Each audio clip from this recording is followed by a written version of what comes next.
ఈరోజు పుల్లలతూరు మండలానికి ఇచ్చేసినటువంటి ఒంగోలు పార్లమెంటు సభ్యులుగా పోటీ చేసినటువంటి శ్రీ సెవిరెడ్డి భాస్కర్ రెడ్డి గారికి, అలాగే ఎర్రగొండపాలెం నియోజకవర్గ ఎమ్మెల్యే అభ్యర్థిగా శ్రీ తాటిపత్తి చంద్రశేఖర్ గారికి, ఈనాటి కార్యక్రమంలో భాగంగా ఈనాటి కార్యక్రమానికి చేసిన వేదికలు అలంకరించిన పుల్లలతూరు మండలం నుంచి వచ్చిన వైఎస్ఆర్ కాంగ్రెస్ పార్టీ నాయకులు, కార్యకర్తలు అందరికీ ముందుగా నా హృదయపూర్వక నమస్కారాలు తెలియజేస్తా ఉన్నాను.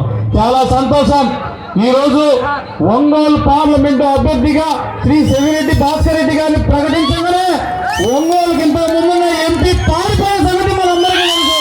మనం చూసాం వైఎస్ఆర్ కాంగ్రెస్ పార్టీకి ఎంత పవర్ ఉందంటే 2019లో మాగుంట శ్రీనివాసరెడ్డి గారికి టికెట్ ఇస్తే ఒక్కసారి కూడా ప్రచారానికి ఒంగోలు రాలేదు, ఎర్రగొండపాలెం రాలేదు. ఈ రోజు ఆయన తెలుగుదేశం పార్టీలోకి పోగానే వైఎస్ఆర్ కాంగ్రెస్ పార్టీ తరఫున శ్రీ సెవిరెడ్డి భాస్కర్ రెడ్డి గారి పేరు ప్రకటించి ఎర్రగొండపాలెం రాగానే ఆయన ఎర్రగొండపాలెం నియోజకవర్గానికి ఇప్పటికీ ఒక 100 సార్లు చేయని మీరు అందరూ కూడా నమ్మాలి ఆయన. ఎందుకంటే సెవిరెడ్డి భాస్కర్ రెడ్డి గారు వచ్చినారంటే ఆయన బదిలిపోయాడు.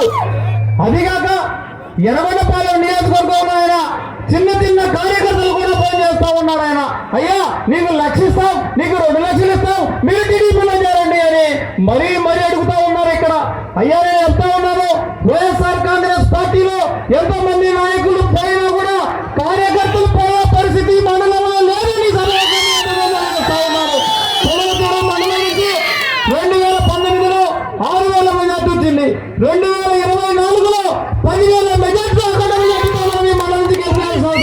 ఎంతైనా ఉందని సర్వోకాన్ని తెలియజేస్తూ రానున్న రోజుల్లో సెవిరెడ్డి భాస్కర్ రెడ్డి గారు అంటే మీ అందరికీ తెలుసు, ముఖ్యమంత్రి గారికి దగ్గరగా ఉండే వ్యక్తి, పెద్ద అయినా సౌమ్యులు అయినా ఏ పనైనా చేయగలిగే శక్తి సామర్థ్యం ఉందని తెలిసి ఈ ఎర్రగొండపాలెం నియోజకవర్గంలో ఏ ఒక్క వైఎస్ఆర్ కాంగ్రెస్ పార్టీ నాయకుడు కార్యకర్త కూడా పార్టీ మాయటం లేదని సర్వోకాన్ని అందరికీ తెలియజేస్తూ ఉన్నాము.